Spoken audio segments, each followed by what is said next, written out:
Welcome along to this meeting of the Community Wellbeing and Regulatory Committee. Welcome to those who are joining us on the live stream and to those who are joining us in the chamber. On Zoom, we've got Jonathan Shaw attending, and I think possibly also Councillor Crackett. No? But we have apologies from Councillors Soper and Kett, and we'll add Councillor Crackett to that. Moved Councillor Broad, seconded Councillor Boyle. Put that all in favour. Aye. Against? Carried. Any declarations of interest that anybody needs to make? Fire? A perceived interest in the matter of Mochamoka. Same. Perceived interest or real? Perceived. Perceived, because we're not actually owners, but... Thank you. Yeah. Note that. We have 4 items in the public forum. Can I just check that Mr. Shaw's online? Yes, good. Mr. Hewitson, if you'd like to come up and join us, thank you very much for the information that you've circulated to us. Yep. Please have a seat. Yep. So, over to you, the time is yours. Right, okay, I'll pass these photos along. If you want to look at them, pass them along. Sorry if it upsets people, but this is my life. My name's Nigel Hewitson. I was born and raised here in Invercargill. Went to America for 20 years and had to come back and take over the family business. I own the poultry farm at 348 Macquarie Street. Now, it's been tough. We had to take the hens out of cages 2 years prior to this, because that's what the public wanted, so we did it. Satisfied MPI, satisfied everybody, we kept on working, and then a development came beside us. And the noise and the vibration of the development stressed the hens out, as you can see in the letter on the first thing. I went to the council, went to the city council in November to discuss it, and all I ever heard was, RMA signed, can't do nothing about it, can't do nothing about it. The issue is, I have a grandmother worker that's in tears because she's got to pick up a dead hen because they're fighting each other. I had to go get a high court injunction to get the noise resolution brought down to a level, which is still not sufficient because we still have issues from time to time. Now, I can't understand why the RMA was signed off deeming nobody in the area was going to be affected. I do not understand that. 3 things actually would be the construction noise on the hens. If you all have pets and you drive home, the pets are waiting at the door because they hear little noises, they hear things. Animals' hearings is 100 times better than human hearing. The vibration from the compactor machine was what was doing a lot of the damage because it was earthquakes to them. And they were just going stressed. They were just going, they were attacking each other. I had to live with this every day. The other is stormwater coming off the land onto the development and everything like that. We're 2 meters higher than the development site. Now, they've compacted gravel down, they've done everything to do this. Where's the water gonna go from my property that direction? It's gonna build up. 47 houses on the lot is going to cause the water table to come up. The houses north of me are going to have more water at winter time. Was anybody out at the place at winter time to see how much water was around? I asked that at the stormwater people, and they said no, probably not. And the other third thing will be is once they build the houses, all they've got to do is complain about smell from a poultry farm. That poultry farm has been there since 1938 and only been owned by 2 families. And the issue is, it's one of the oldest, if not the oldest poultry farm in New Zealand. It'd be still one of the oldest businesses in Invercargill. There's not many businesses in Invercargill that's still going past 1938. And prior Christmas, my hens were eating less. The 5,000 hens were eating about 145 kgs less food a day. Now, that's enough feed to feed an extra 900 hens. So the weight of the hens went down, the condition of the hens went down, egg production went down. I talked to everybody concerned about the situation and got no answers from anybody. Now I want to know why nobody Is it an animal welfare thing? If you look up the word environment, that means humans and animals. Now, the city council did not do their job right by looking at the whole thing. And I'm living this nightmare every damn day. And it plays on you. The other is, I'm tired of fighting people, because all I ever get out of the city council office is, there's nothing we can do, we've signed it, there's not much we can do. Oh, this is a unique situation. Well, a unique situation doesn't work. Even for me to come to this meeting, I walk down to the desk at the city hall down there and ask, I want to sign up for the public forum. I watch the receptionist get up, walk over, ask somebody, walk back, ask another person, sit down, get on a phone, call somebody, hang up and call another person. Now, what sort of place runs like that? Is there no training? Is there nothing in the infrastructure that trains people? My issue is the animals. And this MPI served the compliance notice on the developer, and I had to go get a high court injunction to get things changed a little bit. It's still not good. Going forward, there's still going to be issues and problems. So I want to know what the situation's going to be, who's responsible, how come it didn't get done. And I see in the stormwater, you went from a 100-year plan for stormwater to 5-year plan. Why did that get changed? We all know that the climate's changing and there's floods everywhere around. When that development at Rockdale Road, when they did that, and they started, some of the development went, and the farmers started putting more drainage ditches in, all our street down Macquarie Street didn't drain at winter time because there was too much water, because there was more water coming down through the stormwater drains from other places. This is going to affect it too. 1 millimeter, 1 square meter of roof equals 1 liter of water. We don't get a 1 millimeter rain very often during the day, do we? It's either 10, 15, 20. I mean, where's everybody's homework on this? And why should I have to be put in this situation? So, first of all, let's acknowledge the fact that this is a very stressful situation, and thank you for taking the time to come and present it to us. Mr. Shaw, if you're online, could you outline the process that you're going through at the moment insofar as an investigation into what Mr. Hewittson's presented? So through yourself, Chair, I can't see myself on camera, but I'll assume that I'm being heard. Yes.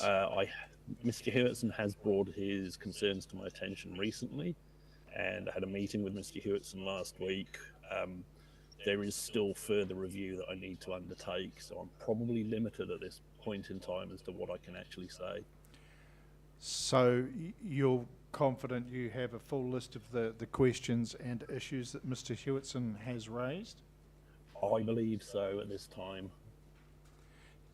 Can you give the committee a timeline on when you might be able to come back to us and him? I would like to think I'd be able to provide an update within the next 14 days and then probably provide further information at the next community wellbeing regulatory meeting. So you would be able to come back to Mr. Hewitson directly at that time and then bring it to the next community wellbeing and regulatory meeting? I believe so at this point, depending on what further information comes to light. Okay, thank you. Councillors, do you have any questions for either Mr. Hewitson or that you would like to add to see if we can get answers through Mr. Shaw's investigation? Councillor Pottinger. Thank you, Chair. I'd like to start. The first question is regarding stormwater, and this was brought to my attention by Mr. Hewitson, and from that I sent 3 emails, one to Aaron Mergan and 2 to the Chief Executive, asking what can I please get an answer for Mr. Hewitson about his stormwater issues. What if it all turns to custard? Is he protected? What's happening with the stormwater? It's a totally separate issue to the stormwater we had, from the rating people, And to date, I have not got an answer. I just want to please ask, why can I not get an answer? So I think if you were listening, you'd have heard the answer to that question in my preface. Mr. Shaw, do those questions around stormwater form part of the investigation? Yes, they have a bearing on it as well. Thank you. Okay, so it's not an infrastructure issue, it's a regulatory issue. At this, so through you, Chair, at this point I need to understand the exact issues. I believe that they may have a bearing on infrastructure and regulatory. Okay, it's like sending a fourth email. My next question is for Mr. Hewitson. Sorry? Sorry, it was like, sorry, I still haven't got an answer, obviously. So it's So coming. the answer was the answer is coming. The answer is coming. So my next question is to Mr. Hewitson. What response did you get when you came to council and said you had a problem as an affected party? The first meeting in November, the 7th or 8th of November, downstairs at the city building was, they've got to do this, they've got to do that, so the city can sign off on it. I said, but where's animal welfare involved in this? I said, where is it? I said, all your noise decibels are for humans. Where is the animal welfare involved in this? And well, they've already signed off on it, there's not much we can do. The next day, a compliance officer did come out and said, oh no, they're working within the Resource Management Act. And then when the vibrating compactor machine started up, oh, that'll skew your hens, that's not very good. I said, well, how come you're out here then? That's the issue. Yeah, there's not much we can do. You're gonna have to call animal welfare. So that's when I had to call MPI on myself. So, The Councillor, issue is, why is there a noise decibel set for city stuff, but if I'm a farmer and I make a noise, it's gotta be less, like frost protection, bird scarers and things like that. Bird scarers are 65 decibels, but yet when you're swinging a hammer, you can do 85 decibels. Why was there on the mall and the ILT hotel, why was there noise things done then and vibration analysis done on them? But when it comes to residential, don't worry about it, we're zoned different. Environment issues don't give, thank you, Mr. Hewitson. There are different regulations for different zones. Councillor Pottinger, your question was really part of the narrative Yeah, that so Mr. Hewitson... Thank you, I'm still speaking. Yeah, The question that you asked forms part of the narrative that Mr. Hewitson gave us at the beginning, so... well, Do you have an actual question, Yeah, well, the question additional to the information we already have? can I ask the chair a question? Yes? Right, in the RMA, is it up to the applicant to identify? Councillor, that forms part of what it is that Mr. Shaw's investigating. No, what I'm, if you just let me follow. That's my sorry. answer. No, is. That's who- my answer, Councillor. My question is, Councillor, that's Who- my answer. That's the who- ruling. who is to Councillor, identify that's the affected- ruling. I'm asking a question. And I've said it's part of what's being covered in the investigation by Mr. Shaw. No, I believe it's not. Well, I'm chairing, and I believe it is, and that's my ruling. Who identifies the affected party? Next question. Sorry, I didn't get the email.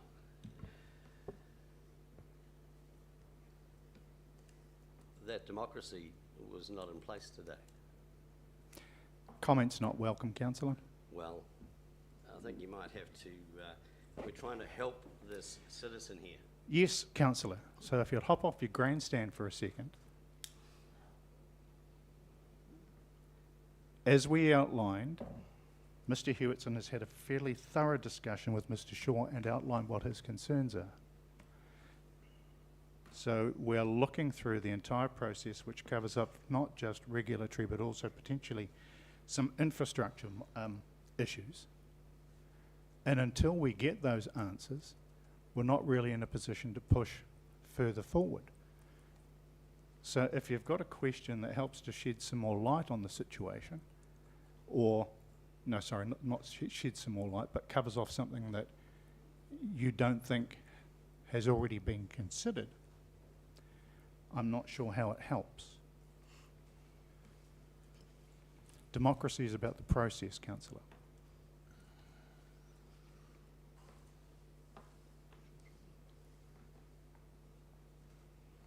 Do you need a moment to consider?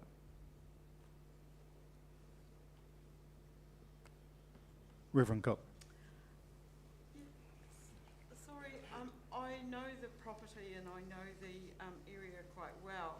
So the question for me, Mr. Hewitson, is that now you've identified what the issue is in terms of the animal welfare issues. I'm not going to go anywhere near the RMA and district plan issues, but the animal welfare issues, as the development is progressing, is the impact less or is it the same or is it increasing? Because I don't know how near they were to you when they started. Fair enough compared to question. now. When they Yeah. started in September, November, December, they turned everything up and went full bore. Made more noise than anything. You gotta think about this, when a truck's dumping off, tower door slamming against the bed of the body, sounds like a bird scare. So they went now that's triggered in their memory. And I can even go into the shed now and just cough and sneeze, and they start frightened and they'll pile to the other end of the shed. You know, some of them pictures you've seen were smothers because of noise. I cannot, you gotta understand, once I get a check, I've gotta hang on to it for over a year. Yes. So them hands are all embedded to that noise, and when there's just a small vibration now, they're all standing to attention because they know something's happening. So even though they've been told about keeping the noise level down, that's not actually benefiting you at all? No, because my next issue will be when they're building the houses, the school saw gun. Sounds like a bird of prey flying over. Hens are gonna duck because that's their natural environment. They hear a squawking noise, they duck. Yeah. No, thank you for that. I do understand what the other issues are, Yeah. but I just wanted to know, this is about the ground preparation. This isn't even building starting. The building's gonna be a thing too. Hammers, nail guns. Yeah, I no, mean, thank you. the RMA for the downtown building, do not idle truck motors, things like that, because it was gonna bother the neighborhood people. Mr. Shaw, just a quick question of clarification. The animal welfare issues fall with MPI, is that right? I believe so currently. So is that factored into the information that's going to be coming back to us? Yes, it will be. Thank you. Forms a part of my investigation. Tom? Yeah, Nigel, it goes a little bit to the question that Reverend Cook asked, but just taking that question a little bit further. I know that there are, particularly to the northeast of your property, there are already a lot of houses that are there. So presumably, it's not the noises from houses that concern you, it's actually the construction phase. It's the vibration and so forth. And then when they get into construction, as you say, the nail guns and so forth, forklifts reversing and that sort of thing. Do you know what the time schedule is on that, when construction will be complete in that area? Well, they're getting ready to, looks like right now, they're getting ready to lay the roading down, the blacktop and everything for the roading. And when I just drove here, I seen for once they used a rubber roller vibrator machine instead of the big 20-ton, 12-ton vibrating compactor. So they had the ability to change rollers from day one, but they didn't want to. That site apparently had 40,000 cubic meters of gravel carted in there and had to be compacted down. So that's compacted down, and now where's the water gonna go from the adjoining properties, because it can't seep through the gravel, because that gravel's gonna be compacted. Yeah, I see that's a separate issue, but in Yeah. terms of the noise from construction, do you know when they'll be finished? No, You I don't know when Okay. they'll be finished. And as you know, as one part of it stops, another part starts, and there could be a rogue builder go in there and make all sorts of noise, you know. They were told they had to follow these guidelines. And every time they get a new truck driver, they don't follow the guidelines, because it's just what it is. It's like that, any kind of nature business. Yep. Okay, thank you, that's Yep. good, thank you. Trish? Thank you, Nigel. I Yeah. appreciate you bringing it to our attention. Are you confident that you can work with Jonathan to get a voice so he hears you? What, here's the issue is, and this is what frustrates on my part, is we seem to have all these experts in the world, all the experts about stuff, but I'm the one 12, 15 years on the ground in the sheds with the animals. Yep. And I don't count as an expert. My opinion doesn't seem to count for too much. And that's a real concern. But Jonathan has offered to meet with you and is working on the issues. Yes, And I think really... Are you asking a question, councillor? I 'Cause am. you- My question really is, can you confidently work with them to try and work to get a solution? The issue I see coming up is they're gonna get finished, and then the city council's gonna sign off on all the lots, and then it's over to individual lots. Because the city's done their job and said they'll sign off on it. Jonathan has just started working with it. He might know a little bit about poultry, but the extent of it, I don't know. And I really don't know, because of at the moment, people seem to be grasping at straws. Ria. Thank you, Mr. Hewitson, for bringing your concerns to us today. In your opening statement, you talked about legislation requirements and how hen laying and cagement Yeah. ceased to exist in the last 2 years, which has obviously affected a lot of I don't know if we call it heaneries or businesses like yourself around the country. So my question to you is given the circumstances of a construction site around you, is there any way through MPI that you could have some sort of exemption to have the hens inside in an insulated, noise-controlled building? And is that at all possible? No, that's Okay. because of the noise travels through the floors. Once it's ground So it can't be borne lifted. vibration, it travels, hits the foundation of buildings and comes up through the floors. Hens have no muscles on their feet. Yeah. So it goes right up their legs, right to the heart of their body. Thank you. You're welcome. Rangi. Thanks, Chair. My question is around going to the High Court to seek that injunction. Now, did you see that as your only option? That was the only option. As you see in them pictures, I was picking up deceased animals all the time. And- And I had to do that because nobody had my back. Okay, and are you out of pocket by going to the High Court? Not just loss of production out of pocket, because I gotta feed an animal 100% and get 50% production back out of them, plus the lawyer fees that I had to do. It's horrendous, the bills that I got and gotta pay.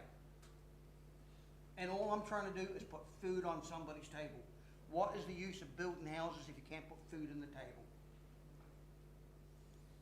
Thank you. Grant. Yeah, thanks, Chair, and thanks for presenting, Nigel. Two questions. The area you're talking about, is that to the west, directly west of your buildings? Yes, Right, yes. okay, yeah. Corner of Chesney Macquarie Street. Yeah, okay, Yeah. thank you. So what's the resolution in your mind? I don't know what the resolution is, because I don't wanna give up farming, because the land that I've got, I couldn't put 150 sheep on there and make any money. So it's designed for poultry, so that's the only way that I can do anything is poultry. Yeah. And that's what the infrastructure's set up for. So do you see there's a way forward working with Jonathan and other? Question's already been asked. Councillor Boyle asked that question. What question was I going to ask? The one you were Read my just in the mind. process of asking. Did you see if there was a way forward was the question you were asking. Well, you're I clever, and mean- I thought you were, because you can read my mind. What I was going to ask, if you could give me a bit of time, Chair, is do you see there's a role that you can coexist with the development and your business until it gets completed? It would have to be, it's give and take, and at the moment, I feel like I'm the only one that's been given all the time. I'll give and give and give. Not just financially, mentally, physically. And all I see is, every time I hear a clang and bang from next door, I'm like, oh, now what am I gonna walk into? Yeah. I mean, there should be, and that was the thing about this whole project. I went to everybody nicely and said, hey, this is gonna be an issue, what can we do? Because I was worried about them driving foundations down for the piles for Yeah. that. And they said, oh, no, I don't think we're gonna do that, because that would be many earthquakes every time. Yeah, okay. I mean, there's just, nobody wants to work with me. They're just all sitting there going, oh, well, phew. I don't know how to explain it any clearer than, if I wanted to build a poultry shed, a new poultry shed on my business, would I have to ask everybody around the neighborhood that I could do it and get signatures? I would. Yeah, that's right. The other issue is I know another business had to get 78 signatures, and another business had to change a water line because it's, hey, we're just doing a 5-year event for this one. I mean, it's just, unbelievable how many holes are in this situation. There's lots of holes in this situation. And I know everybody's saying MPI this and MPI that. They did come out, they served the compliance office a notice, but then I still had to go to a high court judgment and get it introduced. You know, the issue is 1938 till now. Thank you. It's worth acknowledging that there have been and continue to be, to this very point, many changes to the RMA, and that's above us. To be fair, it's just our job to implement. That said, Mr. Shaw has said that he's heard your concerns and is investigating and will come back to us. And in that investigation, if our process has been left wanting, I don't expect that we'll be hiding from that either. But he has said he'll come back to you, hopefully within a fortnight, and certainly to this committee at its meeting next month. Once again, I'll acknowledge the distress that you've been through as a result of this. It's fair to say that when you go into the front door at council, the person that greets you does have to check where things need to be directed. That's not unusual. They're not omnipotent, so little understanding there, but also recognising the fact that this has been and continues to be an upsetting and traumatic situation for you. So thank you for taking the time out to come and talk with us this afternoon.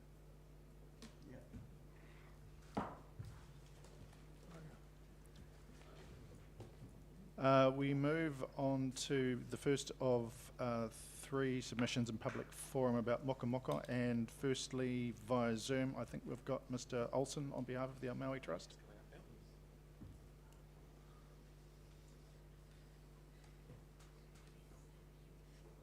Mr. Olsen, are you with us?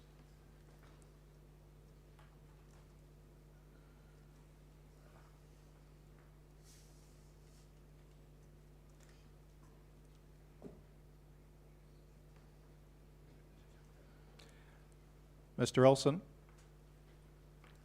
if you're responding to us, you're on mute. There we go. Welcome. Thank you. Welcome along to the meeting this afternoon. The time is yours. Thank you. I just really want to, I just wrote myself a little note. Been talking to your council staff, and I understand that there's a staff recommendation that has resulted in advice that there's no revocation for disposal of sale of the land at Maui. And so I just simply want to say congratulations, and I trust that the committee have accepted that recommendation. Thank you. That's succinct. Questions, councillors? If not, that's a lucky escape, Anthony. Thank you very much for taking the time to join us. If you're watching on the live stream, you'll be able to see the discussion continue. I have been, thank you. Thank you. Dean, kia ora, please. We were struggling too, but we could. Mr. Olsen's submission was that he supports the recommendation. Okay. Dean, kia ora.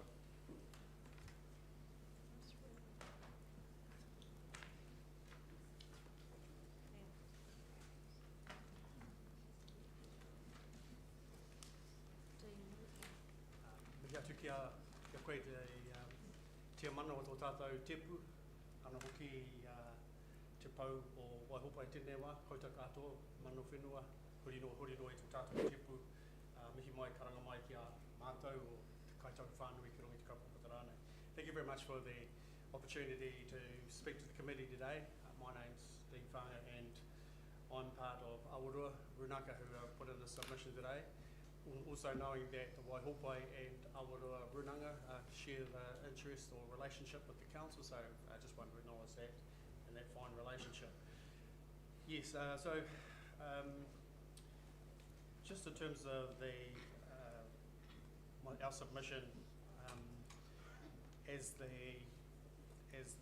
staff rightfully said, we either have does not object to the land parcels being disposed of. However, we raise a significant value of this land holds as part of the wider network of land holding significant value to mana whenua and Awarua. So just in terms of some of our history, o Maui and Aue are both places of mahingakai, very historical, early people arrived 800 years ago at Maui and gave it its name. So some of these very early travellers.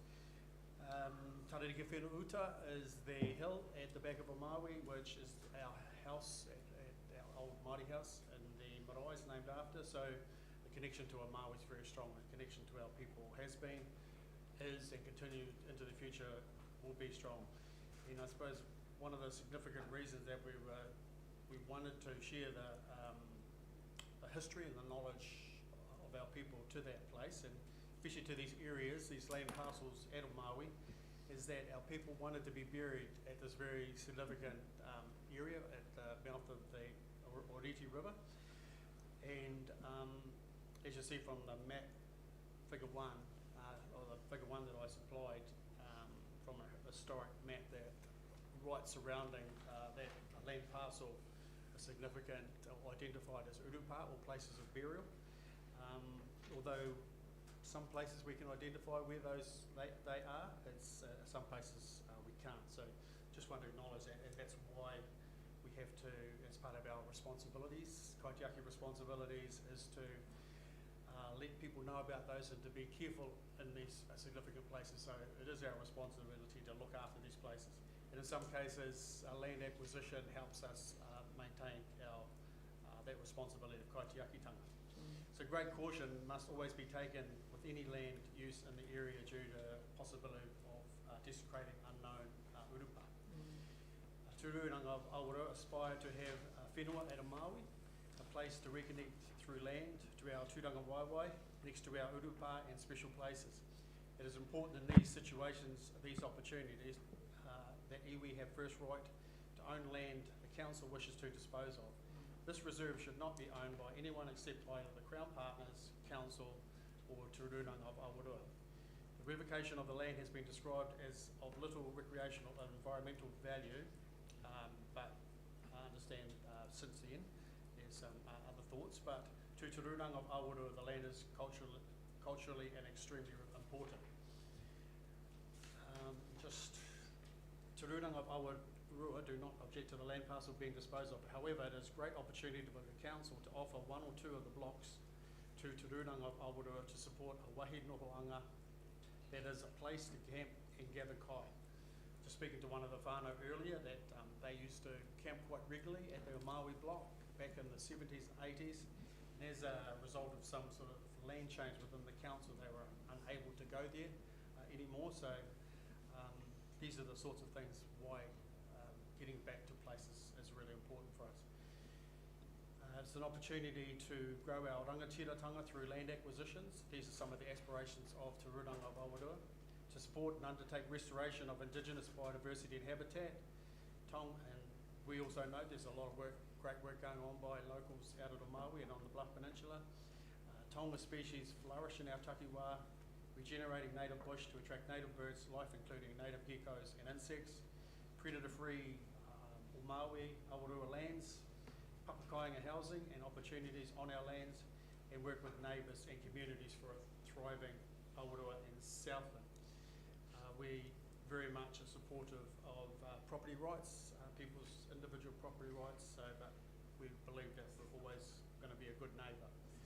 All land parcels within Tururanga of Awarua, so just in conclusion, all land parcels within Tururanga of Awarua rohi both hold tribal significance as well as whakapapa ties. These places are resting places of Ngāi Tahu Tūpuna and hold memories and traditions and are viewed as wahi motuhake special places. For those reasons, any change in the status of parcels of the reserve land, we would be seeking ownership through land transfer or as a purchaser to enable us to practice rangatiratanga on lands within the Awarua takiwā. Kia ora koutou.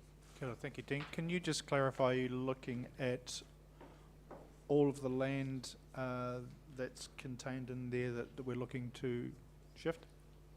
See, there's two parcels right beside each other. I was not aware of the one right next door, but yeah, that would fits in as a package, yes. Thank you. Tom? Dean, I very much understand that if the reserve status was to be revoked, the Ranaka would very much have an interest in that. But can I ask, is actually your preference for it to be left as reserve?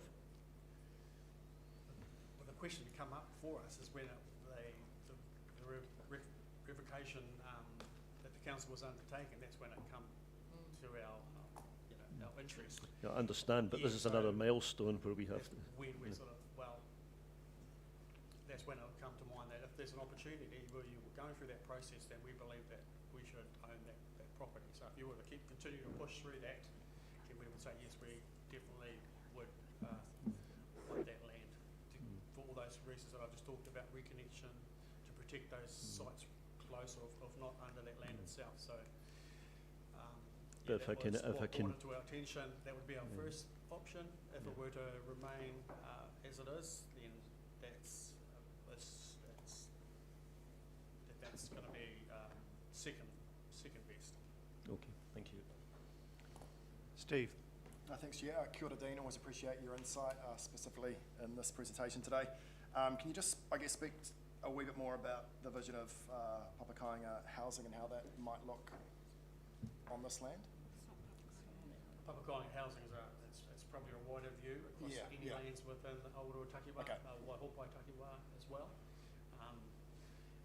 We would, if it were to come across, and we would consider those values that the next door neighbours hold and all that sort of stuff around view shafts and all those sorts of things. So that would be taken into account how that might affect Papakainga housing, might affect those, and the size of that property as well. But I would suggest that there are, acquisition of land is really, really important to us, especially around Maui. If there are bigger blocks that come up, we would be interested in those as well. Rhea? Kia ora, Dean. Can I just seek clarification? You mentioned in your commentary about if there were costs associated with disposal of the land. Were you meaning that the Rinanga would actually meet that cost? Can you clarify just a little bit more for me? Well, there's a strong history about how land was taken from iwi at no... Hence why I'm asking the question. Without any reparation and those sorts of things, especially Murihuku, for example. Those areas down there that were confined to reserves, and some of those reserve blocks have gone out of our hands or some of our whānau's hands. So, yeah, there's a little bit of whether we should or not, but there's always bargaining, to bargain around costs, if any. That's why I sort of mentioned that. I was like, do you? That's why I was or seeking do you, clarification, but yeah. to get into a bargaining. Yeah. Thank you. Evelyn? Thank you, Mr. Chair. E te tūnane, nei rā te mihi ki a koe. Rhea in part stole my question because if I'm reading correctly and I'm thinking about what I know about the area, including where our whānau has interest in lands there, I am of the belief that this was originally part of the land that was allocated to Ngāi Tahu. So therefore, at some point in time, it may have been acquired by other means. We don't have any clarity about that. You don't have any particular, because I see later on we've got a reference to information that Tari provided, and I'm assuming that there has always been a question mark about how that land left. Yeah, I read Tari's evidence to the Ngāi Tahu Act, Mr. Bradshaw, and yeah, I'm the same too, that a lot of land was taken for reserve status back in the 53, or did I at earlier times. So yes, I can't give you any clarity around. I know that it's very close, and whether that I know those urupara are in the reserves, and I tend to think that this is the road, the existing road there is within the reserve, and those houses that are there, I think were in the traditional reserve as well. And the it's just that boundary there that I'm unclear of, but if it's come up in the reserve, one would imagine that potentially that was in the original reserves, but sorry, I can't give clarity. And just to make sure that we're all understanding the same thing, a nohoanga is not a kāinga, so we are not looking at papakainga, we are looking at occasional camping interim use type activity rather than Yes. Intensive development. Yeah, it was a place to gather and, potentially take a few mahinga kai opportunities, yeah. Kia ora mō tēnā. Mayor Clark. Yeah, Dean, just a couple of things to try and clarify. One was the issue of if the land was transferred, would you actually build on it? So just if you want to expand on what you You have to speak up, Mayor Clark. Sorry, if you just expand on what you were discussing with Evelyn. So would you actually put a structure on the site if you had the land available to you? And how does that sit with the potential urupas that are potentially there? Yeah, so I suppose that reconnection through land acquisition, and then you undertake those responsibilities of kaitiakitanga, you would ensure that you weren't disturbing anything, but the potential to build, as I mentioned earlier, you would have to take into account as good neighbours those view shafts, and we would want to be good neighbours and don't necessarily have to be a building on it. As Evelyn said, we could do nohoanga, go there on temporary basis, Yep. but there's no thought at this particular stage around putting any large buildings or anything in a place like that. Well, referring more to a crib or a house or something, because I mean, quite a few of the submitters that have made submissions are Yes. worried about the view. Yes, I Raised can that. understand their concerns Yep. as well. Okay. We wouldn't want to, as I said, I think we would be good neighbours. Yep. Okay, thank you. Pania. Thanks, Dean, for coming today. I just wanted to sort of clarify around some of the submission that was written by our Runaka in regards to, first of all, Evelyn, who touched on the noho as in camping, but also on the returning of the land in some way or form and any costs associated. Like anything that is, Sorry, Pania. Are you going to be asking a question? Because Yeah. the debate will come later. okay, I just wanted to sort of correct. So just to reaffirm around around the land being turned and removed from reserve status, how would that sit with our Runaka? It's okay. Yep. If there's a process, a correct process to do that, then that's fine. I know that at that particular time there were other reserve blocks Yeah. that were looking to revoke, and we looked through those, and some of those weren't of interest. These were the two that were of interest because they had the most association with cultural association, but I think through revocation there is opportunities for the council to provide that income that we're looking for, or pass on some of that land to people that it's got great importance to in terms of relationship, partnership with iwi. So no, we don't see that as a problem in this circumstance. Thank you for clarifying that. Barry. Yeah, g'day. Yeah, thanks, Dean, for turning up. Is there evidence of, like hard evidence of ownership for this land? If it goes out of at a reserve status, and will that land just be for iwi? Yeah, well, yes, if it were to get revoked and the ownership come across for iwi, it'd be for iwi in terms of ownership, but a lot of the stuff that we do is for the wider community, and we would just note that, but probably the only evidence I can give you in terms of ownership before the Mantel come along was, yes, we did use the land. We didn't have a European sort of a view that land could be owned in the same way that we see it today. It was like a use, and you're just looking after it for the future generations, for them to, for them to use. That's fine. Thank you. Thank you. Any further questions? If not, thank you, Dean, for taking the time to come along and present to us this afternoon. Kia ora. Thank you. Julie.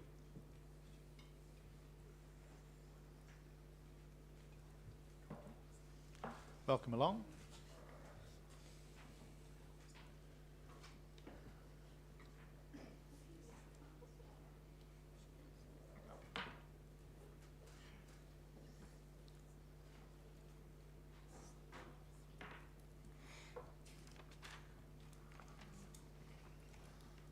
I didn't come prepared for this today. I'm speaking for Roger Smith, who was speaking, but unfortunately he's unwell. So thank you for hearing me and letting me speak on, well, sort of on his behalf. So I'm one of 10 section owners directly south of this reserve in question. Sorry. Oh, okay. Thank you.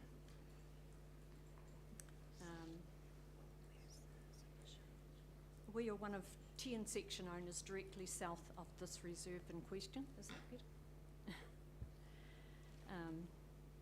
From a recent meeting at one of the guys' places, it was obvious that the majority of the property owners bought their properties with the aesthetic features. They can see across the clear paddocks to the mountains, and a lot have a glimpse of the sea, and that's what they bought, and that's what they obviously hoped they could live with for the rest of their lives. They're all a little concerned, and the majority seem to be happy if it would continue in its current form, and that is just leased for grazing. So it is clear, this is the little triangle section I'm talking about. It's 1.22 acres, I think, in size, so it's not huge, but as far as I realised, it had no vehicle access, because the section that was part of the formed road was sold off by council some years ago. That was off the Mochamoka Road. That section 132, I think, 136. The section is number 136, and that was the entrance of the paper road. But yeah, so so apart from that, I think some of them would be keen to see it planted out with low grazing native vegetation, just as a green space. This, in my mind, would be a lot of work. I believe they were thinking the community would help, perhaps, with the okay from the council to do that. But most of the community that are interested in helping a community work are already involved with the pest control or the track that they've formed, and so I don't know that a lot would have the energy to help out with that. So we've already got as for turning it into something like that, as you know, there'll be a lot of work involved for all concerned, but just down the road there's already a council reserve, and then the lovely walk through into the dockland, so if people wish it to be like that, there's only a few steps down the road and they can do all that.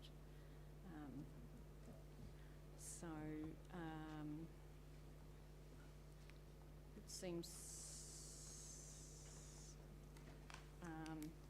yes, Dean mentioned about the connection they have to the land, and that is right, but we have had people all over our property over the years, over 30 odd years, pointing out various parts of significance for the Maori, and none of them have been in that particular area. So I guess, they don't know, there could be, but also there's been a lot of European history all in that area, like boats come up to Stead Street all along that Mochamoka area. There's little bits of blue and white crockery, old urns. They used to grow paddocks, potatoes in the paddocks there to support the inns that supported the boats. So there's huge amount of history, flax mills, as well as the Maori side of things. There's a lot of history for everyone. So I don't know that it should be just support one group. I might be speaking out of turn there. Now, people talked about having a walking track through the area. That's fine. They could pop over their front fence, I suppose, their north-facing fence, onto it and walk across. But to get there, from there to the beach, there's a lot of flaxes, gorse, swampland, and then there's a sewage pond. So it's far easier to walk down the roadside than through that. But, you know, if they wanted to form a track, I'm sure that could be arranged. There'd be a lot of bush bashing involved.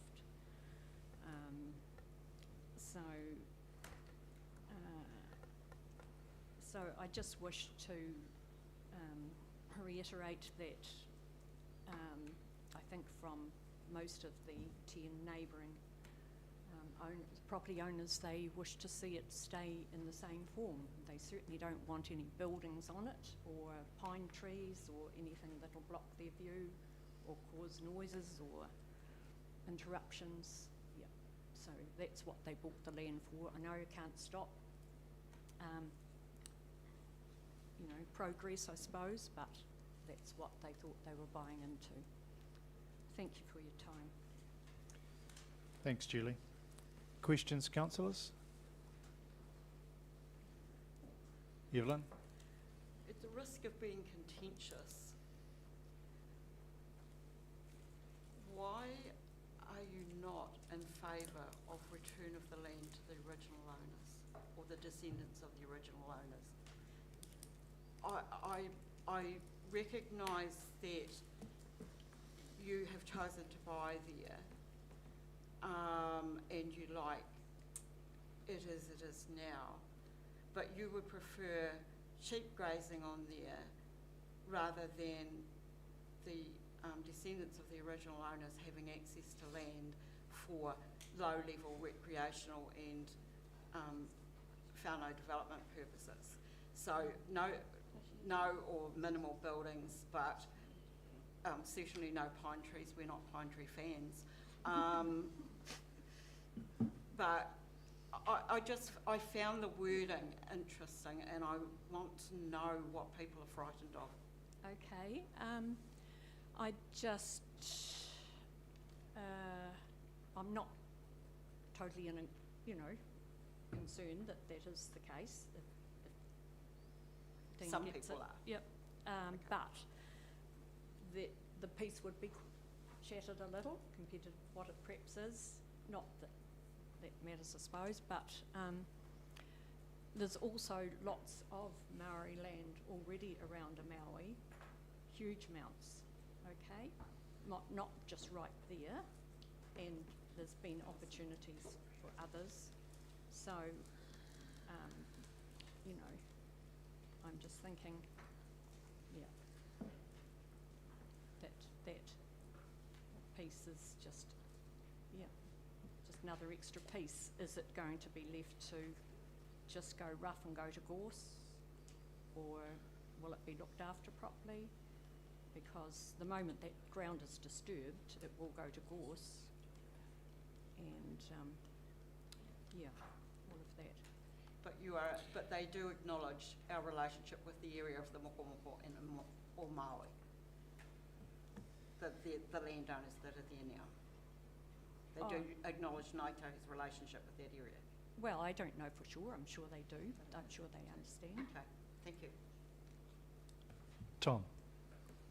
I think the question was answered really, but I was just going to ask the same question that I asked Dean, and that is that, would the first preference of the residents be to leave it as it is as reserve? I mean, you've suggested a number of optional uses, but would your preference be to leave it as reserved when touched? Well, reserve or farmland as it is. Well, it is reserve. Whether it's reserve or privately owned, yep. Mm. Okay. If it was left as farmland, a confident could be put on it to leave it as farmland, if it was sold as farmland. Okay, thank you. Ria. Thank you, Mr. Chair. Julie, thank you very much for your addressing your husband's submission on his behalf. I'm interested in the question of, do you understand the Public Works Act 1981? No. Because that's part of the reason why we're here. Okay. So, sorry, I'm not aware of that. okay, and the only reason I wanted to ask you that question is that the Act itself is quite, I know that, Mr. Chair, you're being very patient with me. It states in there that land acquisition made at the time must be returned when that land is no longer needed, which is why we're here today. Okay. And I'm interested because through the submissions and also the addressment from Dean, there's some key areas of significance that's important to Māori, and he's deemed that area as just not being another piece of Māori land. So would you be satisfied that the original descendants do get use out of that land by gathering, by learning, by teaching their children what they can do on that land without resurrecting massive buildings? It's nothing like the Omawi camp. I don't see the value in that land for that particular reason, as you were saying, because there's all the beach, there's the rocks, there's the reserve, there's so much other, and there's all the other area of Maori land just down, the road a little, huge. So do they have an urupa attached to them? I don't know. Okay, thank you. Rangi. Thanks, Chair. Look, this question is really, I guess it's for staff, but it's in relation for this because does anyone know the LUC rating of the land? Because it's being farmed at the moment, and I'm just asking if anyone knows, because obviously, like Donovan Park, if it's 1 or 2, then you can't touch it. It can only be used for farming. So if you have land that has an LUC rating, and I just wondered if anyone knew what it was. We'll give somebody the opportunity to come up with an answer by the time we get to the debate. It's a fair question, although I'm going to hazard a guess that with it being so close to the sea, it's not high. But if someone can just check on that, that'll be useful. Trish? Judy, this is sort of following on from Ian's comment or question really. You said that you wouldn't mind if it was farmland, if it was sold for someone for farmland. So therefore, the premise is that it could have a house built on it, or houses. Well, I said I'm sure if it was sold for farmland, a convict couldn't be put on it to remain as it is. Right. So if it was sold for farmland, that would be make that one of the conditions. Okay, thank you very much. Steve. Thanks, Chair. Thanks for your submission. Really appreciate it today. Yeah, look, this might be a simple question, but I'm not hearing a lot about how, I guess, the community wants to see this space utilised. Is it fair to say that the core driver and concern is the view, number one? Cool. Thank you. Okay. And the quietness. Okay. Yeah. Thanks, Julie, for submitting on behalf of Roger. I think just in closing, through a lot of property development processes, both regional and local, it is fair to say that nobody owns a view unless you own all the land between where you are and what it is you want to be looking at. Thank you. Thanks for coming along.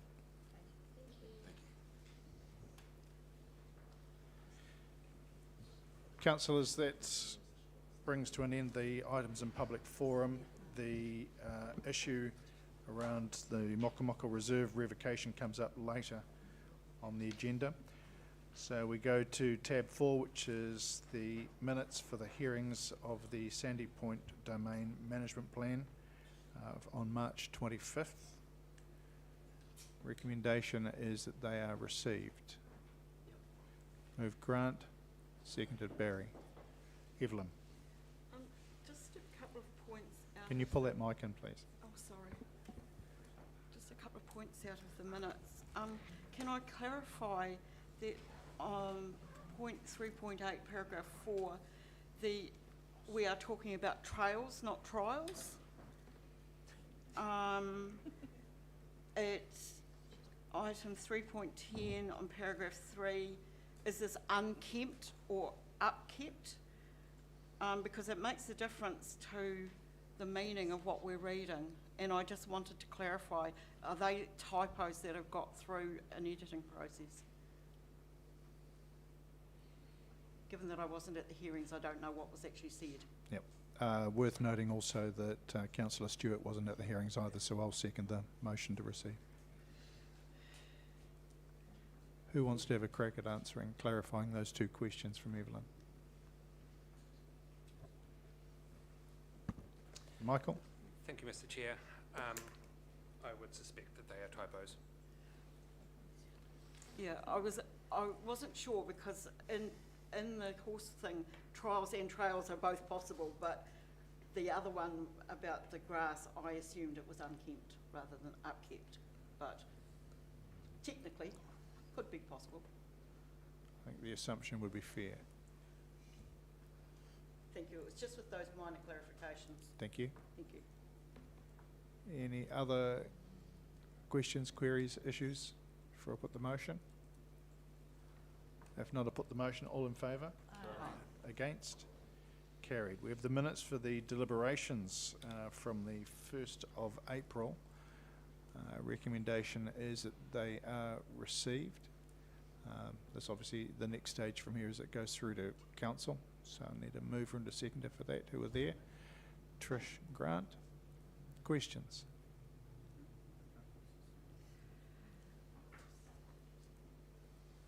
Evelyn. And because I'm having a nitpicky day, on page 17 in paragraph 5, should that be consensus in that last sentence?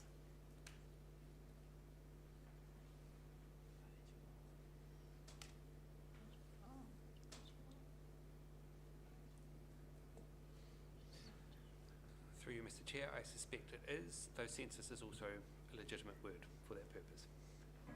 But it should be, I suspect it should be consensus, yes. Thank you.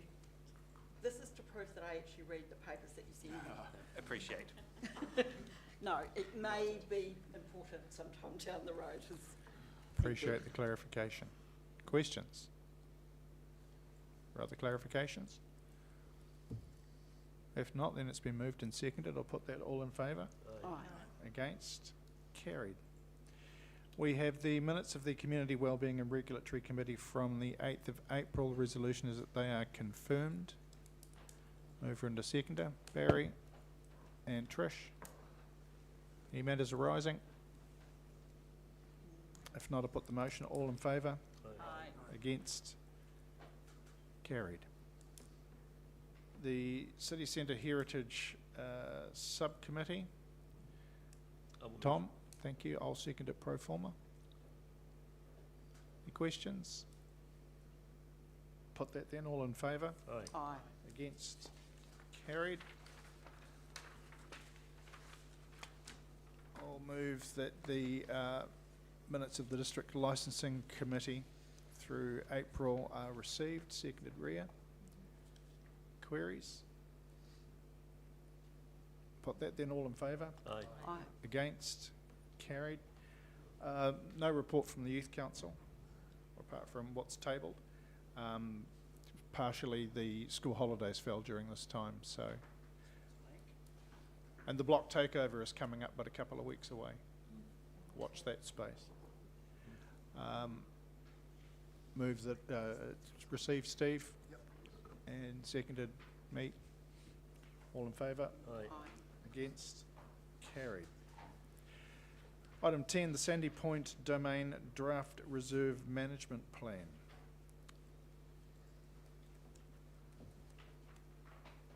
So because there's so much in there, I'll go to questions first of all, if there are any. Mayor Clark. Yeah, I didn't raise these in the minutes because I didn't attend the previous meetings that were held on this. But a couple of things that I get feedback on. One is the inability of people with boats to actually be able to launch the boats on that part of the river, and whether somebody from staff can advise me about that, and what's the potential for the old club that's now been sort of locked up, I guess. The old water ski club? Yes. Right. Somebody can help with that. It seems as though I get feedback from people say there's no way you can really launch a boat off on the river. Cassie or Caroline, who wants to have a go at that? Caroline. Through you, Chair, the what's known as the Old Water Ski Club has been leased to Te Arawakiwa Wakaama and has been for quite some time. The building was abandoned by the Water Ski Club quite some time ago. So they've taken over the lease of that area. So, Mayor Clark's question around boat launching facilities, I'm aware that there are at least 2 ramps down at the Southern Powerboat Club, which is about opposite the entrance to Teretonga Park. Are they available publicly, or are there other places where people can launch? As I understand it, for the Powerboat Club, you'd need to join.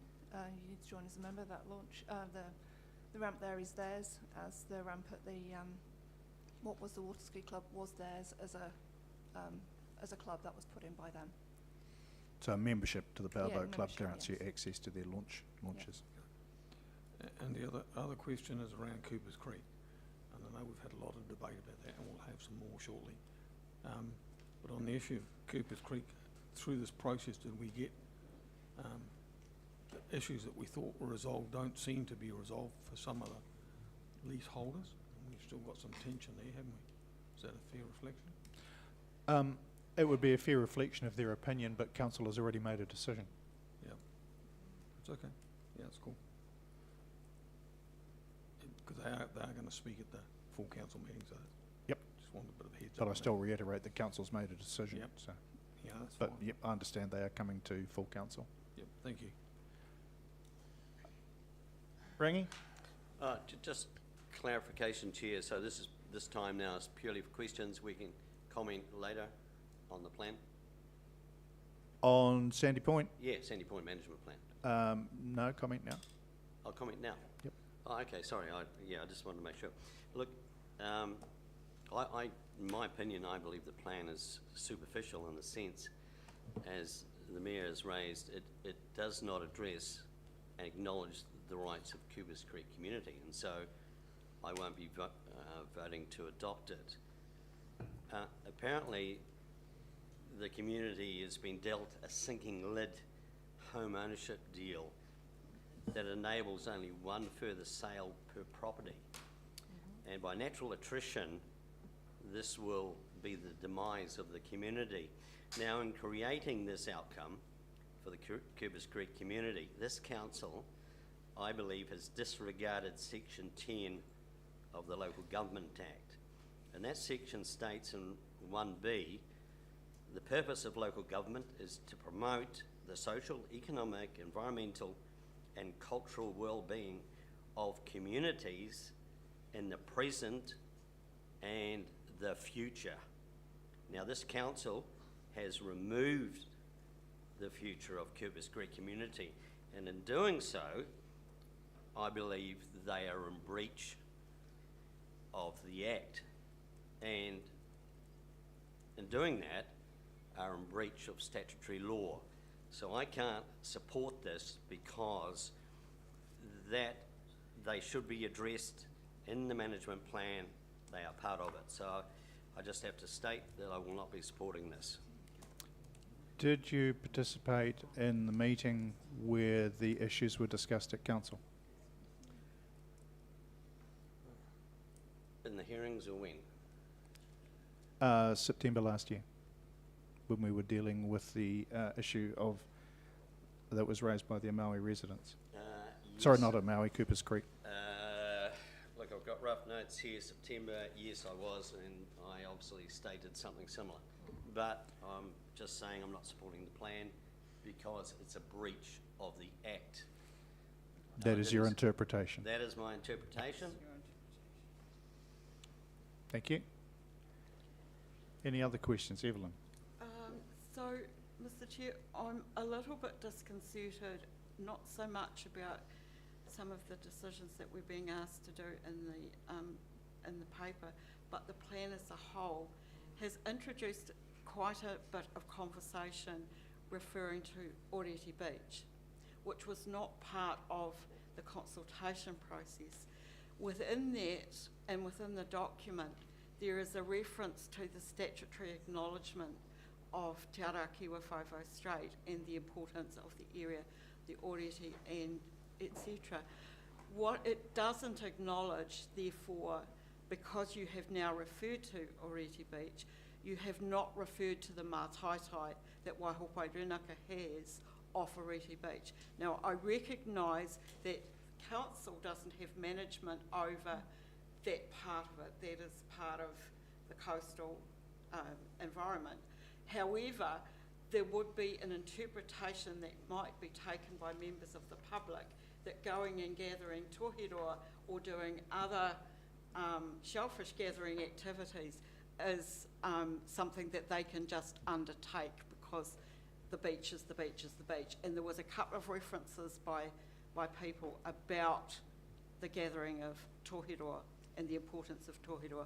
So I want to make it really clear that I think if you are referencing the beach within the management plan, that you should also acknowledge the existence of the mātaitai and the fact that it is a closed commercial shellfish area, that the taking of shellfish is managed under the South Island Customary Fisheries Regulations, and that Waihopai Rūnaka are the kaitiaki or the manatiaki for that purpose. And I recognise that I may be making things a little bit of I might be making a pest of myself about this, but I don't want anybody to be under any illusion about what the including references to the beach actually means, because there are management processes that are outside of our Parks and Reserves plan and those sorts of things, and you've acknowledged the statutory acknowledgement, therefore it probably is fitting that you acknowledge the mātaitai as well. Comment? Just going to speak to Cassie about that one, actually. I think she may be able to answer.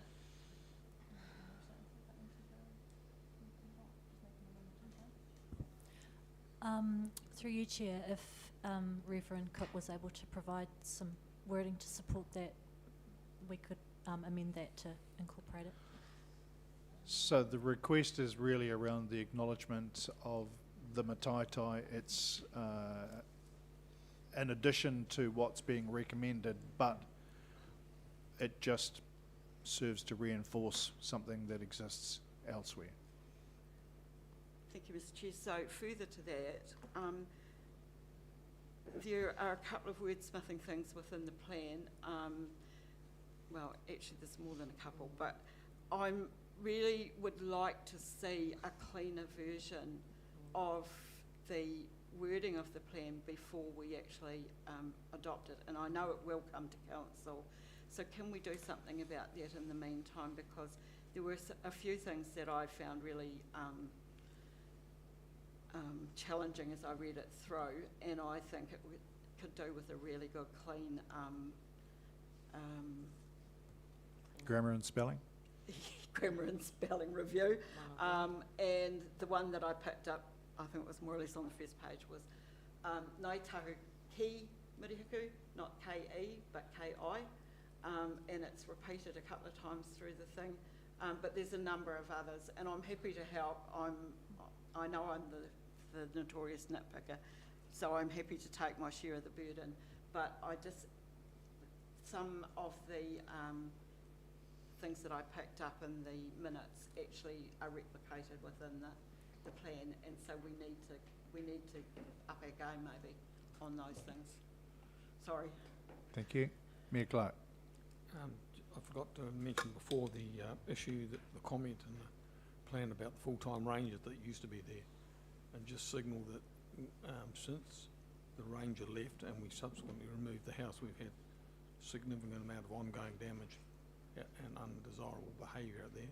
CCTV cameras don't resolve that, because from a police perspective, it just shows that somebody enters a portion of the road and drives into the reserve. It doesn't say that they're doing the damage further down down the line. So I think it would be helpful for us to give some consideration to going back to having a full-time ranger.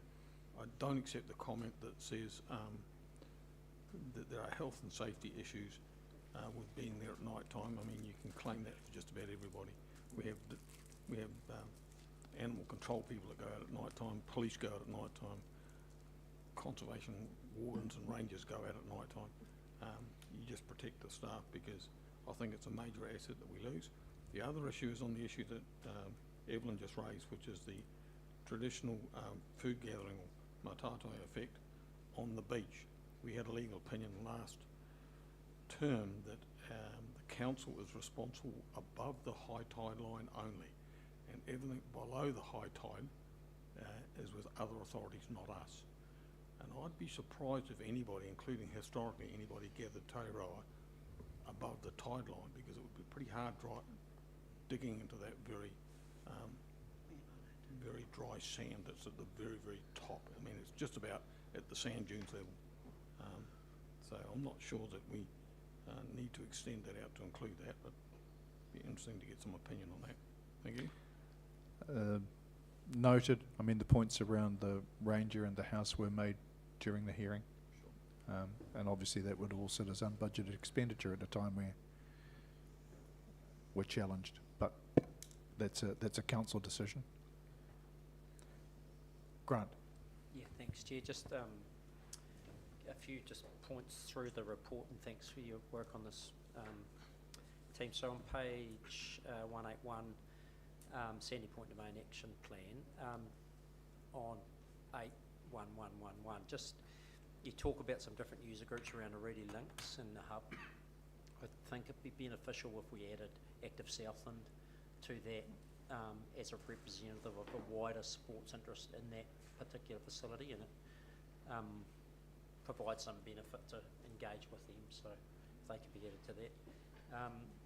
On page 57 of Board Books, there's a reference to road improvements being paid by the proceeds from forestry, and then on page 185 of Board Books, there's a reference to actually forestry being removed and regenerative, natural vegetation. So those two points in my mind conflict, because we're saying we're going to pay for our roading through forestry, yet we're going to remove it. So I think we need to think about that. Well, can we go through each of them individually? So get a response? Yeah, if you want to. Otherwise, something's going to drop off. That's all I'm worried about. Yeah, good as gold, yeah.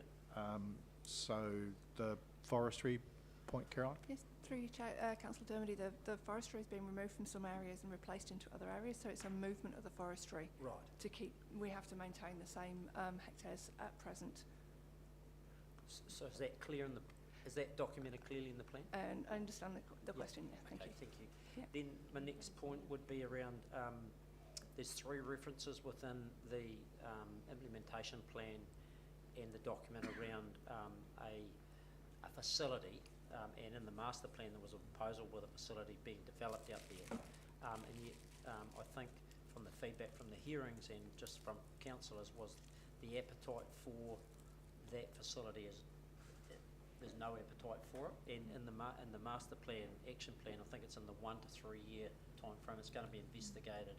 So in my mind, and this is probably a comment, Chair, that why would we spend time investigating something that the council's indicated they haven't got an appetite for? So just wanted to clarify that point. Have we?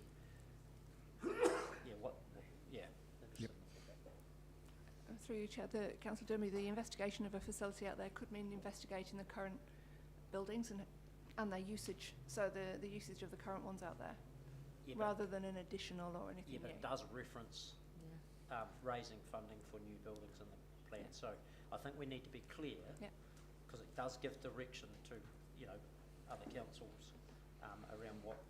So if you could clarify that, please. Other than that, that's mine. Thank you. So just clarifying that discussion around the information centres, what's on the current site? Yes, correct. And whether there's an upgrade of that facility? Yeah, so yes, if if I may, so, yeah, I think if that's what we're talking about, an upgrade, and I think there'd be support around the table for that, then let's clarify that, as opposed to in the master plan, there was a big forest facility that was $2 million, I think was the number on it in the original proposal. And I took it both from the Hearings and Council, there's no appetite for that investment at this stage in the plan.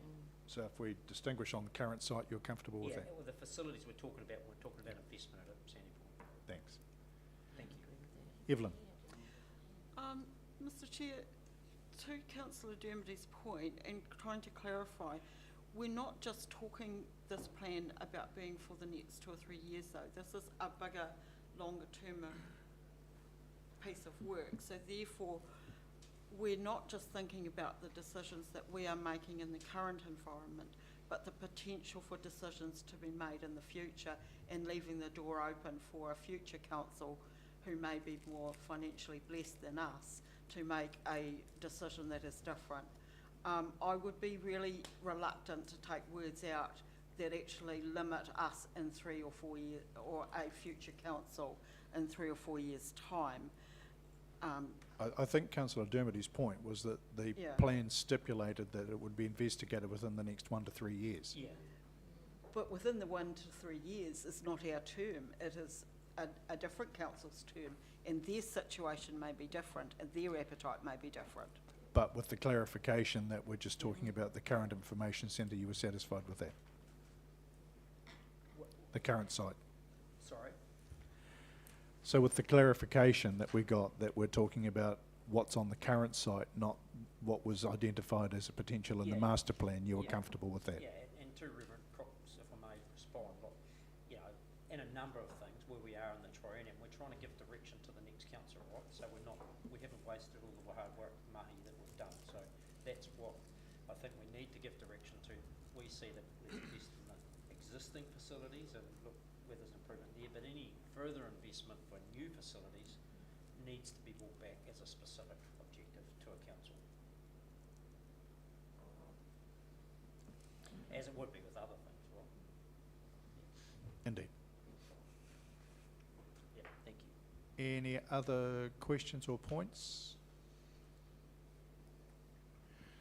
So with the clarification around including the mataitai, with the addition of Active Southland as a group to consult with, as suggested by Councillor Dermody, are there any other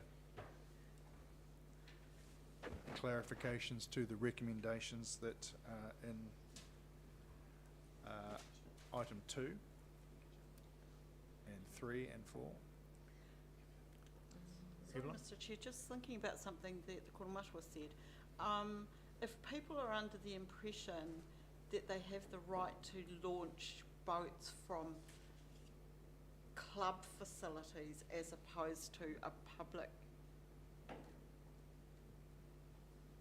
vessel launch, is there a need for us to put some clarification about that in the plan? Sometimes when you don't say something out loud, people don't know. There's no change? No. As I understand it, and if memory serves, I think they've got a bolted gate. So you couldn't get through unless you were a member and had a key. No, I think that's true, but I'm thinking about the point that the Koromashua raised, which means that some people think that it may be a public. No, the question that Mayor Clark asked was where could the public launch? The answer was they could become members of the Powerboat Club. Yeah, that's right. Is that your recollection, Mayor Clark? Yeah, certainly. Okay. So, to more specifically answer your question, is there a place where general members of the public could launch at that part of the river? No. But to be fair, I don't think there was when the Water Ski Club was operating either, because it was also gated at that time. Yeah, that's right. Barry? Yeah, just to reiterate on that, with the Powerboat Club, Brian Realton, I had a meeting with him there, and it's a $20 yearly membership. Yep. And you get the keys to use the ramps. Cheaper than Bluff? Grant. Yeah, sorry, just one for the point. There was a reference in the paper around Fossbender Park and the play area there, and there is also reference to the southern end of the thing about weed and pest control. So would Fossbender Park, the wider area around Fossbender Park, not just the play area but the tracks, that would be included in pest management and Yes. weed management control? Absolutely. Yeah. Yeah, Okay. absolutely. Is that clear in the paper in terms of the management plan? Could you just check that? As Cassie just said, it covers all of the domain, councillor. Okay. Yeah. Yeah, because, yeah. It's a policy statement for the whole of the management plan. So there's the pest management plan would sit separately anyway, wouldn't it? It just operates under. And weeds. Yeah. Okay, thanks. Ria. No, I think Councillor Dermody just touched on that, because I was going to ask the same about the Orhiscenes area with the pest management there, the gorse and such have you.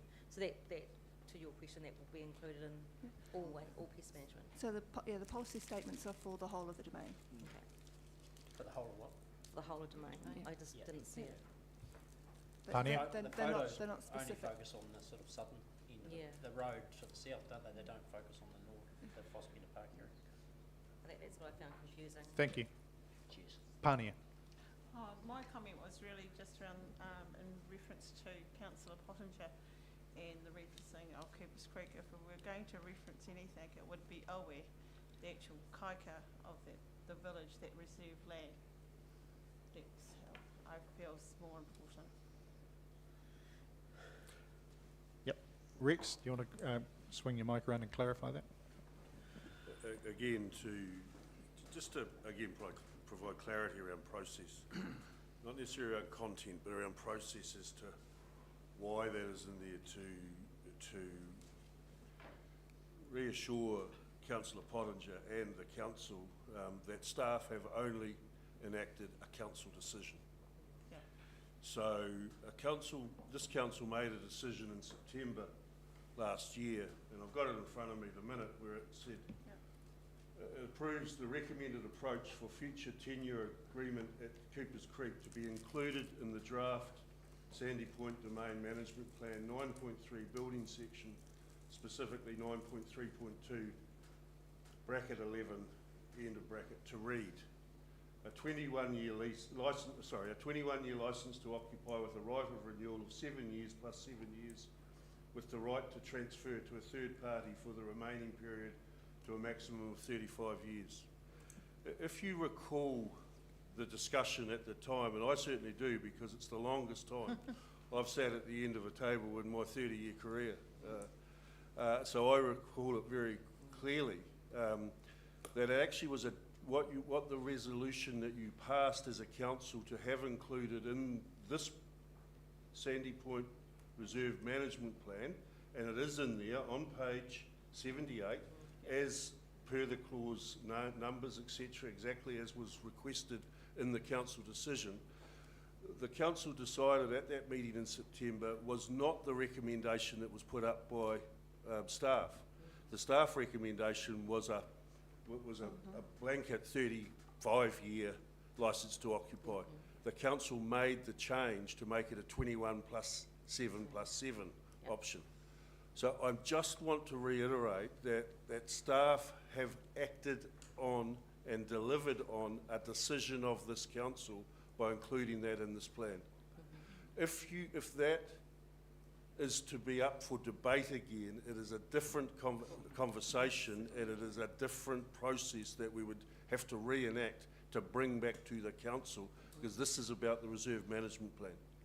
So if that decision that council made in September is to be re-litigated, that's a different process that we would need to follow through as part of that, and that as a committee you are recommending one thing or the other today for council to make its final decision in 2 weeks' time. So the draft reserve management plan simply recognises that decision by council. Yeah. Thank you. Mayor Clark. Just to reiterate what I said before about the matatai effect, I'd be nervous if we just superimpose that into the plan. We need some research on that. The advice that we got in the last term, as I said before, was that everything above the high tide mark, which is very close to the sand dunes itself, is ICC controlled and the rest is other authorities. In fact, it even went further to say that that area that we control is actually deemed to be a road, which seemed quite bizarre, I think, at the time, but it must have gone back to some original planning thing. So it just creates some issues for me if we start designating a reserve as having a Mai Tai effect, when in fact I don't think there's any traditional gathering that high up on the beach. Right, so to we'd need clarify, some- and I've need heard some this clarification on that. a lot over 24 years. There are 3 areas with designation over who controls it. One is what we control, another is what's controlled by the regional council, and the third is the roadway, which is controlled by the police. Yep. I think the suggestion that the plan recognises the existence of a mataetai doesn't impose anything additional, it just recognises something that exists in an area where it exists. So it doesn't become our obligation to enforce it. Now, what I was suggesting was that if the mataetai does not impact onto the reserve, why would we include it in a reserve document? So I'm not asking for a decision today. I just think before it gets to full council, which it will do shortly, it would be helpful if Rex or one of his team can give us some advice on that. Evelyn, do you have a thought on that? So the statutory acknowledgement that has been attached in the appendix on the area of Whaiwhai Strait, there is also all those associations, and there's a whole lot of kōrero in there. That's been put in there, but there's also reference within the document itself about the history of the area with tohiroa gathering and shellfish gathering and things like that. I think all it does is to indicate to the public that this is actually has a management structure that is outside of council, that it exists, just as you have acknowledged with the police managing the road. And I think the better informed our ratepayers and community is about these things. It's of no cost. It does not impose any obligation on Invercargill City or on parks, but it just adds to the bigger picture in the story. And in fairness, it's no different to the acknowledgement of a pest management plan, which is a separate document. Yeah. Carolyn? Just to say that on page 11 of the plan itself, we talk about what is in scope of the plan and what is out of scope of the plan. I think that might be on page 53. And it does say in out of scope is the beach, and it does note that the legislation requirements that covers the beach, it would be simple to put in another statement there which would cover Fire Evelyn's suggestions. Right, so that's why the beach is acknowledged. Okay, thank you for that clarification, that's useful. Okay, so we've got 4 recommendations for the committee and 1 to council. And I think including the reference to Active Southland and also acknowledging the existence of the mataetai in there, if they were incorporated, I'll take those as part of the motion if someone wants to move. Evelyn, Trish, thank you. Open for any further discussion before I put the vote. If none, against, aye. All in favour? Aye. Against? Would like that recorded? Yeah, yes, please. Thank you. Right, so that brings us to item 11, which is the Mochamoka Reserve revocation process update.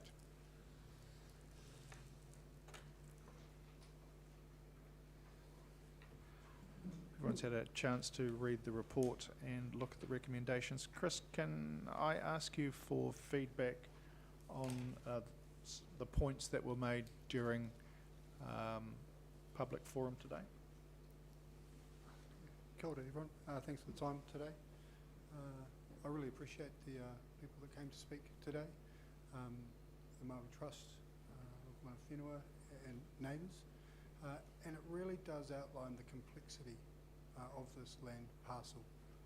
Additional points would probably just to increase council's awareness is that this land was required as per the, as per the Land Subdivision and Counties Act to be preserved as a reserve during the subdivision, during the development of a Maui. So this land was not necessarily acquired directly from iwi, and so therefore that's why the Public Works Act is indicated. It's not Crown-derived land, and so that's why we've got multiple options in front of Council today. Sorry, Chris, you speak up a wee bit just for those. You've got a very I still apologise. I don't Project a wee bit. Yeah. don't normally need to get that. So yeah, we've got confirmation that this is not Crown-derived land, and that's why Public Works Act is important, and that's why there are multiple options in front of you to consider. Ria.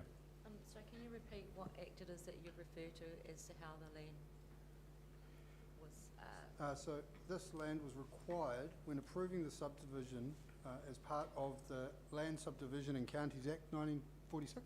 That's in one of the appendices. So essentially it was a statutory requirement to put aside some green space when a developer was subdividing. So if we're not going to give back to the previous owner, then a resolution is required to achieve that. And the previous owner is, just clarify that.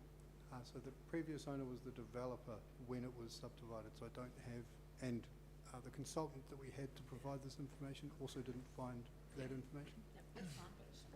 That's fine. Barry? Yeah, this is a question I put to Dean about the evidence of ownership. There isn't any. That's why the consultant has provided the advice that resolution is required to not be able to give back to the previous owner. Yeah. Using the word previous purposefully.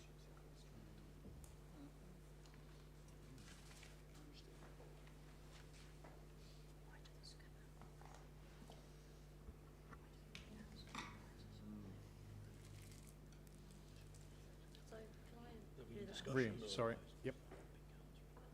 Ria? Oh, so Chris, in the process update that we're looking at in front of us,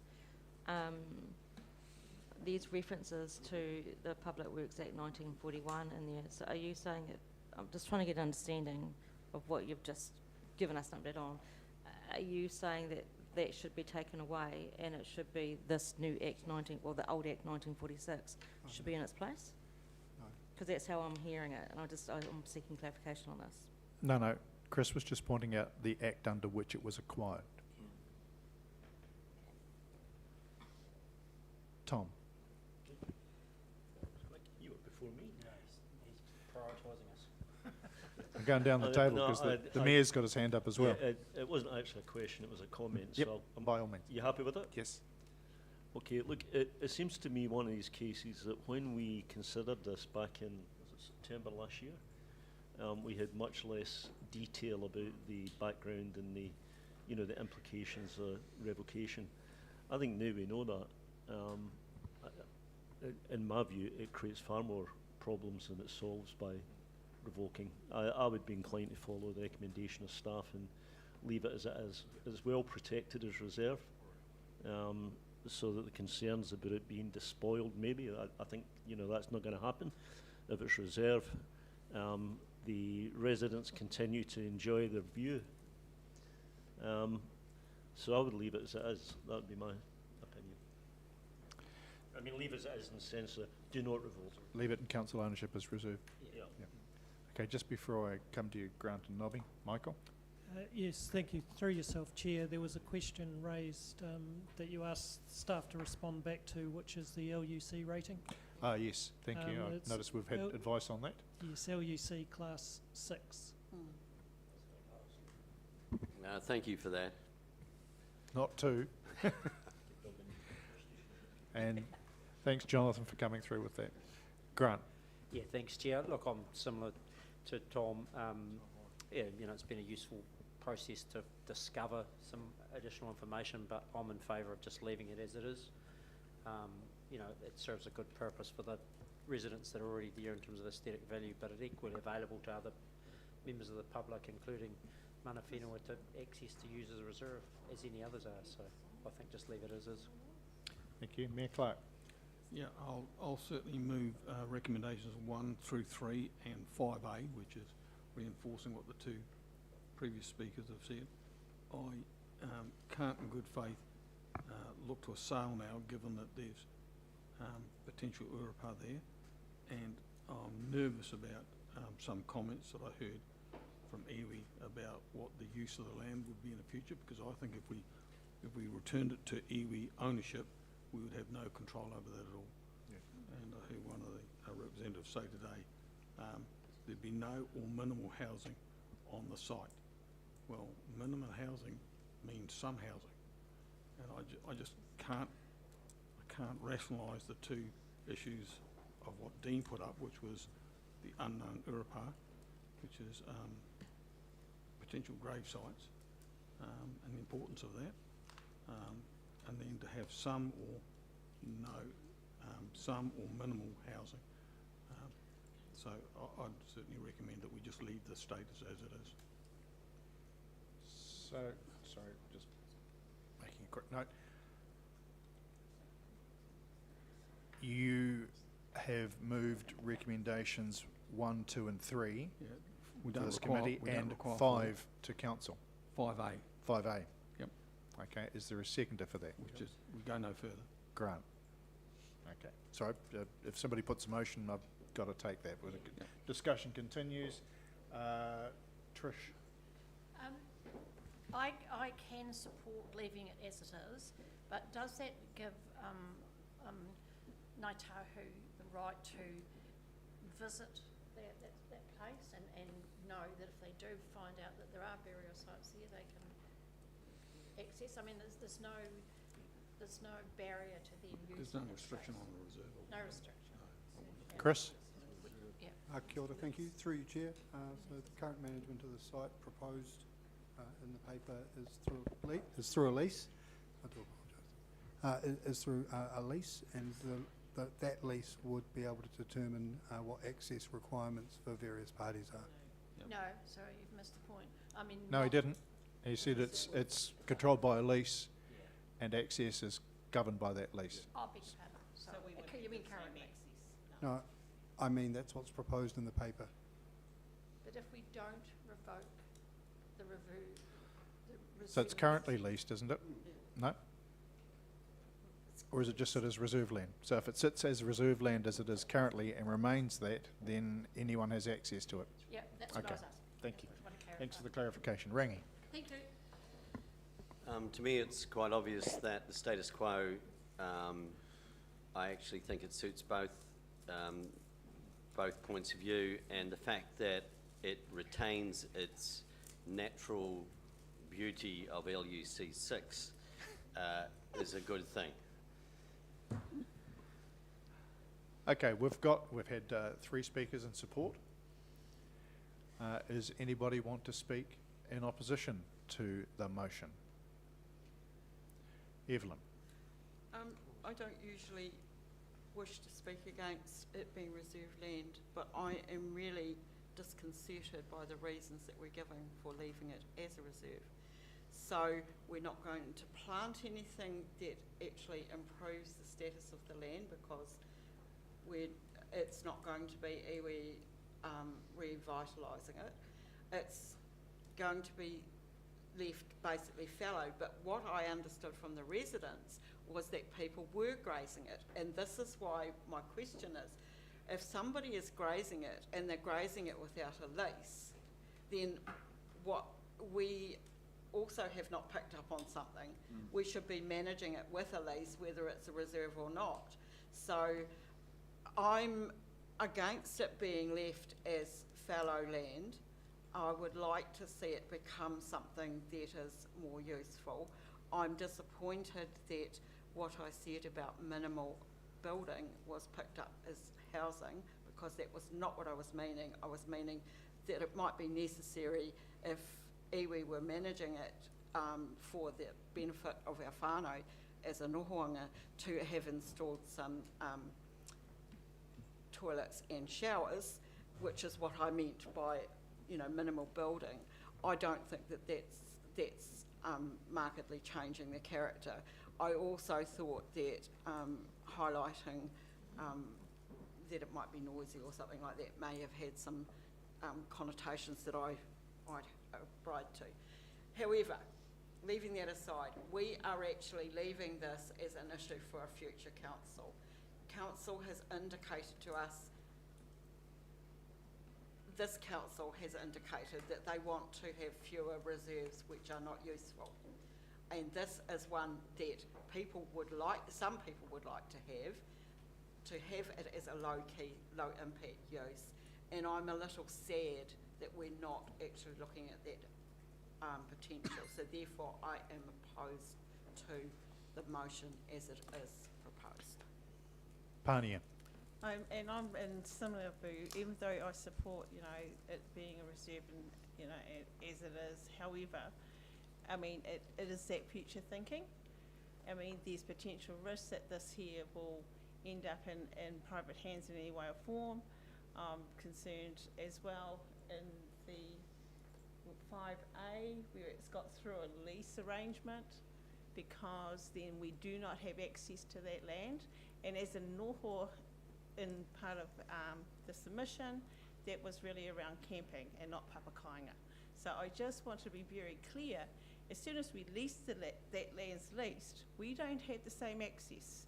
So so that's so that's concerning, but also we're not future thinking here.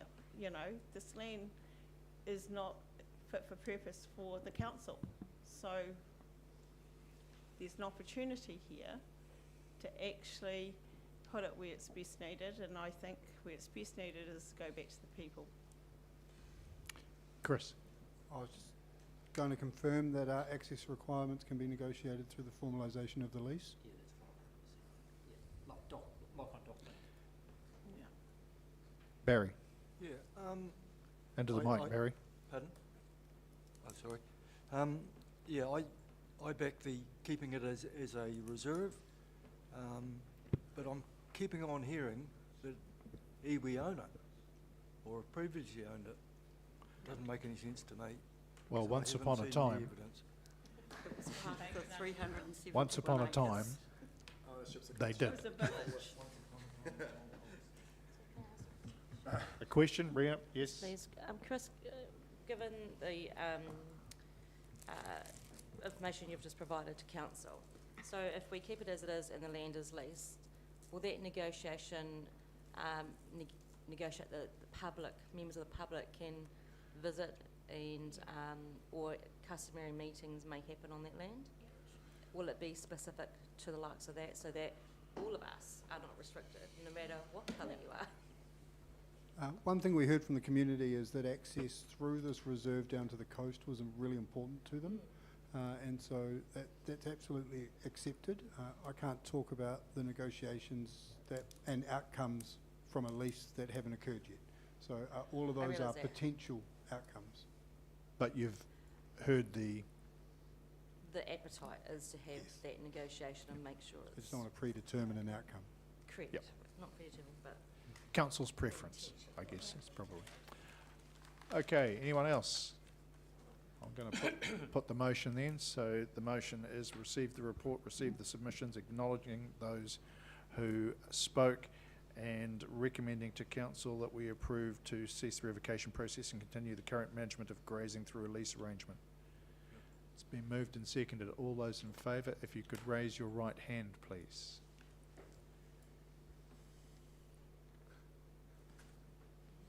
For transparency. Against? Like that recorded? Yes, please. Okay, motion is carried. Thank you, Chris. Right. Thank you, councillors. That brings us to the end of the public session of this meeting. So we'll be going into public excluded to receive 2 sets of PX minutes. The reasons are outlined under section 721 and section 48(1)A. Thanks to those who've joined us on the live stream or come along to the meeting. I'll move that we go into public excluded for those reasons, seconded by Evelyn. Put that all in favour. Aye. Against, carried. We'll take,